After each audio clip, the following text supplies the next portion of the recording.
South ఇండియాలోనే biggest sorry store మన Varahi silks మన విజయవాడ ఎంజీ రోడ్ లో డిసెంబర్ 4వ తారీఖున ఘన ప్రారంభం.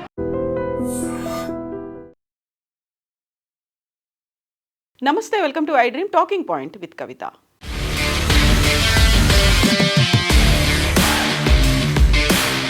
సాధారణంగా విమానాల క్యాన్సిలేషన్ లేకపోతే టైమింగ్స్ చేంజ్ అవ్వడం అనేది యూజువల్గా వర్షాలు పడ్డప్పుడో లేకపోతే చలి ప్రభావం ఎక్కువగా ఉన్నప్పుడో కనిపిస్తూ ఉంటుంది.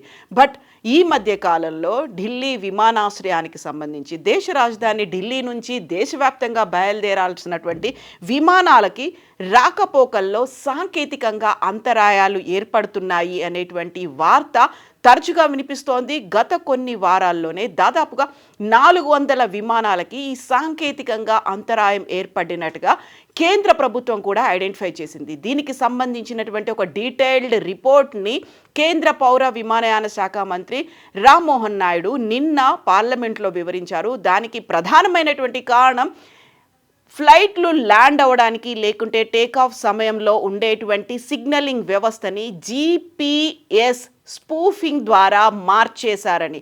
GPS స్పూఫింగ్ అంటే ఏంటి? యాక్చువల్గా ల్యాండింగ్ సమయంలో తీసుకోవాల్సినటువంటి కొన్ని సిగ్నల్స్ని రాకుండా బ్లాక్ చేయడం, లేకపోతే తప్పుడు సిగ్నల్స్ కనిపించేలా చేయడం. యాక్చువల్గా రన్వే నెంబర్ 10 మీద ఇలాంటి ఇన్సిడెంట్స్ జరిగినట్టుగా ఐడెంటిఫై చేసింది DGCA. ATCకి కూడా దీనికి సంబంధించి రన్వే నెంబర్ 10 మీద ఏం జరిగింది అనేది, GPS స్పూఫింగ్ అనేది అక్కడ జరిగింది అనేది. యాక్చువల్గా 2 రకాలుగా సిగ్నల్స్ని పైలట్లు విమానాన్ని నడుపుతున్నప్పుడు తీసుకుంటుంటారు. ఒకటి శాటిలైట్ ఆధారంగా తీసుకుంటూ ఉంటారు, రెండవది మాన్యువల్గా వాళ్ళంతట వాళ్ళుగా ల్యాండింగ్కి సంబంధించి ఆ సిగ్నల్స్ని వాళ్ళు ఫాలో అవుతూ ఉంటారు. సో ఈ GPS స్పూఫింగ్ అనేది జరిగిందంతా కూడా శాటిలైట్ ఆధారంగా వచ్చేటువంటి సిగ్నల్స్ని బేస్ చేసుకునే జరిగింది అనేది ఇప్పుడు ఐడెంటిఫై చేశారు. ఒక రకంగా వాటిని సిగ్నల్స్ని ప్రాపర్గా అందకుండా చేయడం, జామ్ చేయడం, బ్లాక్ చేయడం, లేకపోతే తప్పుడు సిగ్నల్స్ని అందించడం. అంటే వాళ్ళు అక్కడ ల్యాండ్ అవ్వాల్సింది ఇఫ్ హైదరాబాద్లో ల్యాండ్ అవ్వాలి అనుకుంటే ఆ సిగ్నలింగ్ వ్యవస్థని అప్పటికప్పుడు ట్యాంపర్ చేస్తారు, అప్పటికప్పుడు మార్చేస్తుంటారు. సో అది హైదరాబాద్లో ల్యాండ్ అవ్వకుండా ఇంకెక్కడో ల్యాండ్ అవ్వాలి అనేటువంటి ఒక కన్ఫ్యూజింగ్ స్టేట్ అనేది అప్పటికప్పుడు పైలట్కి వచ్చేలా సిగ్నల్స్ని మారుస్తూ ఉంటారు. ఆ నేపథ్యంలోనే ల్యాండింగ్ సమయంలో టైం అనేది పడుతుంది, ATCకి సమాచారం ఇస్తారు, వచ్చినటువంటి ఇబ్బందుల గురించి అక్కడ వారితో చర్చిస్తూ ఉంటారు. యూజువల్గా శాటిలైట్ ఆధారంగా ఇలాంటి ప్రమాదాలు ప్రభావం ఉండడంతో మాన్యువల్గానే పైలట్లు వాళ్ళు తీసుకోవాల్సినటువంటి సిగ్నల్స్ గురించి మాన్యువల్గా చెక్ చేసుకొని ల్యాండింగ్ అనేది చేస్తున్నారు. ఇది ఎక్కువగా ఢిల్లీలో జరుగుతోంది. దీంతో పాటుగా ఇమ్మీడియట్గా రద్దీగా ఉండేటువంటి ఇతర విమానాశ్రయాలు లైక్ బెంగళూరు కావచ్చు, చెన్నై, హైదరాబాద్, కోల్కతా విమానాశ్రయాలకు కూడా DGCA అలర్ట్ మెసేజ్లను పంపించింది.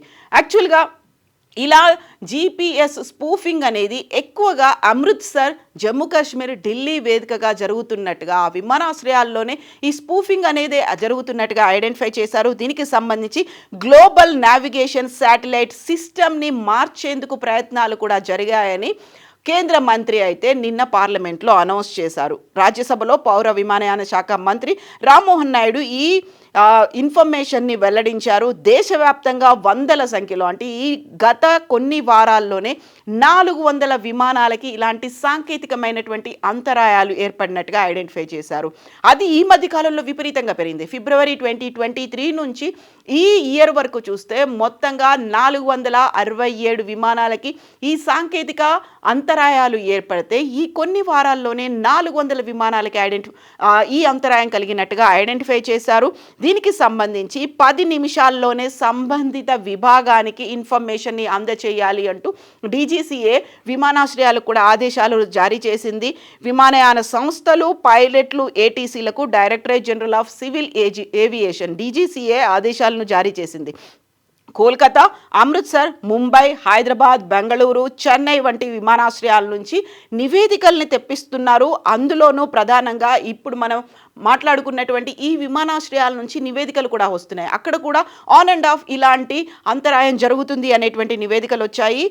ఢిల్లీలో ఉన్నటువంటి ఇందిరాగాంధీ అంతర్జాతీయ విమానాశ్రయాల్లో కొన్ని విమానాలు శాటిలైట్ ఆధారిత ల్యాండింగ్ ప్రక్రియను ఉపయోగించినప్పుడు ఈ స్పూఫింగ్కి గురైనట్టుగా సిగ్నల్స్ అయితే వారికి అందాయి. వెంటనే అప్రమత్తమయ్యి మాన్యువల్గా యాక్టివేట్ అయ్యాయి అనే దాన్ని వెల్లడించారు. సంప్రదాయ పద్ధతులతో ల్యాండ్ అయిన విమానాలకి ప్రభావితం కాలేదు అనేది ఐడెంటిఫై చేశారు. దీంతో పాటుగా మిగతా విమానాశ్రయాలు, రద్దీగా ఉండేటువంటి విమానాశ్రయాలకు సంబంధించి అక్కడ గ్లోబల్ నావిగేషన్ శాటిలైట్ సిస్టమ్ని ప్రభావితం చేయకుండా చూడాలి అనే దానికి సంబంధించి ఇప్పుడు ఎక్కడెక్కడ జరిగింది అనే దాని మీద నివేదికలు అయితే తెప్పించుకుంటున్నారు. యాక్చువల్గా ఈ జీపీఎస్ అనే దానికి సంబంధించి ఇందిరాగాంధీ ఇంటర్నేషనల్ ఎయిర్పోర్ట్లో న్యూఢిల్లీలో జరిగింది. జీపీఎస్ అనేది రన్వే నెంబర్ 10 మీద జరిగింది. దాని తర్వాత ఈ క్వశ్చన్ అనేది యాక్చువల్గా ఏం జరుగుతోంది, ఇది నిజమేనా, స్పూఫింగ్ అనేది జరిగిందా అనే దానికి సంబంధించి ఆంధ్రప్రదేశ్కి చెందినటువంటి ఎంపీ నిరంజన్ రెడ్డి వేసినటువంటి క్వశ్చన్కి రామ్మోహన్ నాయుడు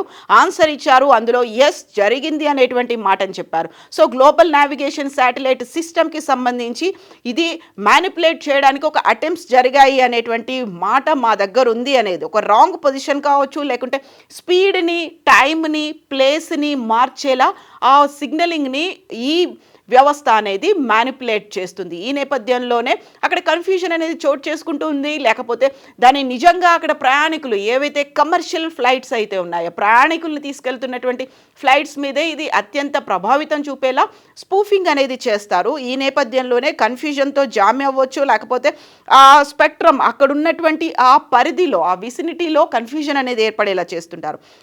దీనికి సంబంధించే అలర్ట్స్ అనేవి వచ్చాయి. ఈ నేపథ్యంలోనే ఇప్పుడు ఆటోమేటిక్ మెసేజ్ స్విచ్చింగ్ సిస్టమ్ ద్వారా ప్రభావితం జరగలేదు అని చెప్తున్నప్పటికీ కూడా ఇప్పుడు ఆటో ట్రాక్ సిస్టమ్ అనేది ఉంటుంది. దాని నేపథ్యంలోనే ఎక్కడెక్కడ విమానాలు ఏ ప్రాంతంలో లేకుంటే ఈ స్పూఫింగ్ ప్రభావితానికి గురయ్యాయి అనే దాన్ని అయితే ఐడెంటిఫై చేస్తున్నారు. దీంతో పాటుగా గత కొన్ని రోజులుగా జరుగుతున్నటువంటి వీటి మీద సివిల్ ఏవియేషన్ అనేది ఒక లెటర్ కూడా రాశారు.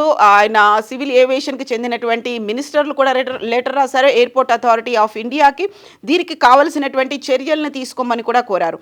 ఈ నేపథ్యంలోనే జరుగుతున్నటువంటి ఒక కన్ఫ్యూజన్ని క్లియర్ చేయడానికి కూడా ఏర్పాట్లు అనేవి జరుగుతున్నాయి. వాట్ ఎగ్జాక్ట్లీ జీపీఎస్ స్పూఫింగ్ అనేది ఎలా వర్క్ చేస్తుంది, దీనికి సంబంధించినటువంటి కీలకమైనటువంటి ఇన్ఫర్మేషన్ ఇది వేరే ప్రదేశంలో లేదా సమయంలో ఉన్నాయని నమ్మించేలా ఒక సైబర్ ట్రాక్ ద్వారా దాన్ని తప్పుదారి పట్టించడం, ఒక మ్యానిపులేట్ చేయడం, నకిలీ సంకేతాలను చట్టబద్ధమైనటువంటి ఉపగ్రహాల నుంచే వస్తున్నట్టుగా, మనమంతా శాటిలైట్స్ మీద డిపెండ్ అవుతున్నాం కాబట్టి ఏవైతే ఆథరైజ్డ్ అథెంటిక్ ఉపగ్రహాలు ఉన్నాయో వాటి దగ్గర నుంచే ఈ సిగ్నల్స్ వస్తున్నాయి అనేలా జీపీఎస్ స్పూఫింగ్ అనేది జరుగుతుంది. అవి శాటిలైట్స్ నుంచి భూమి దగ్గరికి వస్తూ ఉంటాయి. దాని ద్వారానే ట్రాక్ అనేది జరుగుతూ ఉంటుంది. దాని ద్వారానే విమానాల ప్రయాణాలు, జర్నీస్ అనేవి కూడా ఉంటాయి. సో నకిలీ సంకేతాల ప్రసారం అనేది చేస్తూ ఉంటారు. రెగ్యులర్ జీపీఎస్ సిగ్నల్స్ల ద్వారా కనిపించేలా ఉండేటువంటి నకిలీ ఒక ఫేక్ సంకేతాలు అనేవి ఉంటాయి. రిసీవర్ని కూడా మోసగిస్తూ ఉంటాయి. ఏదైతే సిగ్నల్స్ని రిసీవ్ చేసుకుంటూ ఉంటాయో ఆ సిగ్నల్ మీద కూడా ఇంపాక్ట్ చూపించేలా ఈ స్పూఫింగ్ అనేది ఉంటుంది. బలహీనమైనటువంటి ఒక ఉపగ్రహాల నుంచి సిగ్నల్స్ వచ్చినట్టుగా, అది అంత క్లియర్గా పర్ఫెక్ట్గా పిక్చర్ ఉండకపోయినప్పటికీ అక్కడ కన్ఫ్యూజన్ అనేది ఉంటుంది.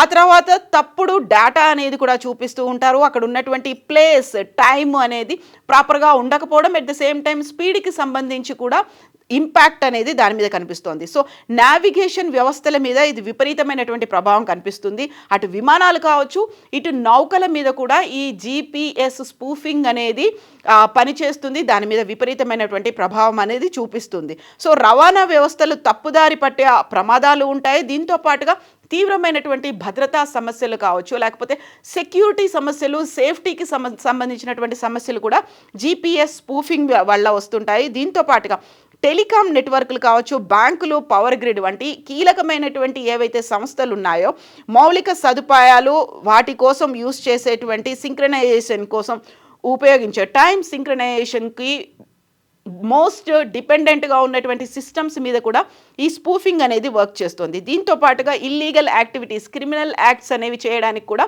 దీన్ని యూజ్ చేస్తూ ఉంటారు. దీంతో పాటుగా ఇప్పుడు DGCA airport authority of India తీసుకున్నటువంటి ఈ నిర్ణయాల వల్ల, చర్యల వల్ల ఒకవేళ జామింగ్ లేదా స్పూఫింగ్ కేసులు ఏమైనా జరిగాయి అంటే ఇమ్మీడియట్గా వాటిని అలర్ట్ చేయమనే దాంతో పాటుగా సంప్రదాయమైనటువంటి నావిగేషన్ సిస్టమ్స్ని ఒక మాన్యువల్గా యూజ్ చేసుకోవాలనేటువంటి మాటలు కూడా వచ్చాయి. గ్రౌండ్ బేస్డ్ నావిగేషన్ సిస్టమ్స్, రాడార్లు కావచ్చు, విఓఆర్లు కావచ్చు, డిఎంఈల వంటి వాటిని బ్యాకప్గా ఉపయోగించాలనేది చెప్తున్నారు. సో స్పెక్ట్రమ్ పర్యవేక్షణ, సిగ్నలింగ్ విశ్లేషణలకి సంబంధించి ఎప్పటికప్పుడు అప్డేట్ రావాలి. ఒకవేళ స్పూఫింగ్ జరిగింది అన్నట్టుగా ఏమైనా ఐడెంటిఫై చేస్తే 10 minutesలోనే అలర్ట్ చేయమనేది ఉంది. దీంతో పాటుగా చట్ట విరుద్ధమైనటువంటి ఈ జీపీఎస్ ప్రక్రియ అనేది చాలా దేశాల్లో అయితే ఇది చట్టవిరుద్ధం, తీవ్రమైనటువంటి జరిమానాలు లేకపోతే జైలు శిక్ష కూడా ఉండే అవకాశాలు ఉన్నాయి. బట్ ఇక్కడ స్పూఫింగ్ అనేది ఎందుకు జరుగుతోంది? అందులో కూడా పర్టికులర్గా ప్రయాణికులు యూస్ చేస్తున్నటువంటి కమర్షియల్ ఫ్లైట్ల మీద ఎందుకు జరుగుతోంది? ఒక రకంగా డ్రోన్ల ద్వారానే ఒక ఏరియల్ సిస్టమ్ని దెబ్బతీసే పని జరుగుతోంది. డ్రోన్ల ద్వారా అటు స్మగ్లింగ్ కూడా జరుగుతోంది, అక్రమంగా మారణాయుధాలు కావచ్చు, డ్రగ్స్ సరఫరా అవుతోంది. ఏరియల్ సిస్టమ్ని ప్రభావితం చేసేలా డ్రోన్ టెక్నాలజీ ఒక రకంగా అది యుద్ధ వాతావరణంలో, యుద్ధ రంగంలో కూడా రష్యా ఉక్రెయిన్ వారు కావచ్చు, భారతదేశం పాక్ కావచ్చు, లేకుంటే పాలస్తీనా ఇజ్రాయెల్ మధ్య జరుగుతున్నటువంటి ఆ యుద్ధాల్లో కూడా డ్రోన్ టెక్నాలజీనే ఎక్కువ యూస్ చేస్తున్నారు. సో ఇప్పుడు అది ఇంకొక రకంగా అదర్ షేప్ అనేది తీసుకుంది, ఇంకొక డైమెన్షన్ తీసుకొని అది ప్రయాణించేటువంటి విమానాల మీద కూడా స్పూఫింగ్ అనే ప్రక్రియ.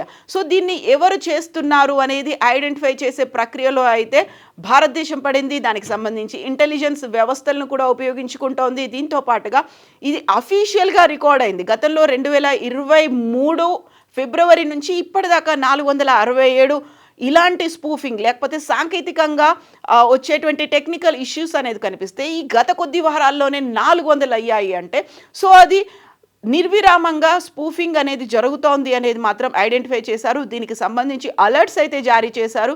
సో ఇప్పుడు ప్రయాణికుల భద్రత మాత్రమే కాదు, దేశానికి సంబంధించి ఒక రక్షణ వ్యవస్థ మీద కూడా ఇది ఇంపాక్ట్ చూపించే అవకాశం ఉంది. అందులోనూ శాటిలైట్స్ బేస్డ్గా వస్తున్నటువంటి సిగ్నల్స్ మీద కాబట్టి శాటిలైట్స్ మీద కూడా ప్రభావం ఉండే అవకాశం ఉంది. వాటిని ఎంత జామర్లని, బ్లాకింగ్ ఫెసిలిటీస్ని ఉన్నప్పటికీ లేకపోతే మిస్లీడింగ్ ఇన్ఫర్మేషన్ని, మిస్లీడింగ్ సిగ్నల్స్ని పంపించినప్పటికీ కూడా ఆ సిగ్నలింగ్ వ్యవస్థ మీద, శాటిలైట్స్ మీద కూడా ఎఫెక్ట్ ఉండే అవకాశం ఉంది. సో ఇప్పుడు ప్రయాణికుల భద్రత మీద అయితే DGCA airport authority of India కేంద్ర ప్రభుత్వం అయితే దృష్టి పెట్టినప్పటికీ కూడా ఇంకో రకమైనటువంటి వార్ ఏమైనా జరగబోతోందా అనే దానికి ఇదేమైనా సంకేతాలు ఇస్తున్నాయా అనేటువంటి మాటలు కూడా వినిపిస్తున్నాయి. నిపుణుల దగ్గర నుంచి, ఏవియేషన్ రంగ నిపుణుల దగ్గర నుంచి వస్తున్నటువంటి అభిప్రాయాలు బట్టి చూస్తే ఇది ఇంకో రకమైనటువంటి వార్ ఫీల్డ్గా దీన్ని ఎన్నుకున్నారా అటాక్స్ చేయడానికి? ఇప్పటిదాకా మనం బాంబ్ బ్లాస్ట్లను చూసాము, లేకపోతే సూసైడ్ బాంబర్లను చూసాము, అది కింద జరిగే చూసాము. ఇప్పుడు ఈ నావిగేషన్ స్పూఫింగ్ వల్ల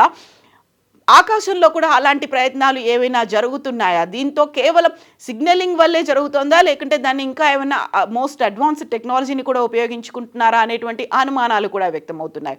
బట్ కేంద్ర ప్రభుత్వం అయితే అలర్ట్ అయింది. దీనికి సంబంధించినటువంటి కంప్లీట్ ఇన్ఫర్మేషన్, మానిటరింగ్, ఇన్వెస్టిగేషన్ అయితే కొనసాగుతూనే ఉంది. యాక్చువల్గా ఈ లేటెస్ట్ టెక్నాలజీ జీపీఎస్ స్పూఫింగ్ గురించి మీరేమనుకుంటున్నారో కామెంట్స్ రూపంలో తెలియచేయండి. నిజంగా ప్రస్తుతం ఉన్నటువంటి సమాజం దేనికి ప్రయారిటీ ఇస్తుంది? ఆర్థిక సంబంధాల చుట్టూ మాత్రమే తిరుగుతుంది. మళ్ళీ ఎన్నికలంగానే చాలా విరక్తి కలుగుతాను. మంచి అనిపిస్తుంది కదా, లేడీస్ కూడా ఛాలెంజింగ్ జాబ్స్ చేసినప్పుడు చాలా బాగుంటది. ట్రాఫిక్ అసిస్టెంట్స్ గా నియమించిన ట్రాన్స్జెండర్స్ అందరితో సాల్యూట్ చేయించుకుంటున్నారు. ఫుడ్ డెలివరీ ఇవ్వటానికి వెళ్ళినటువంటి డెలివరీ బాయ్ అనిల్ పై కళ్ళ ముందు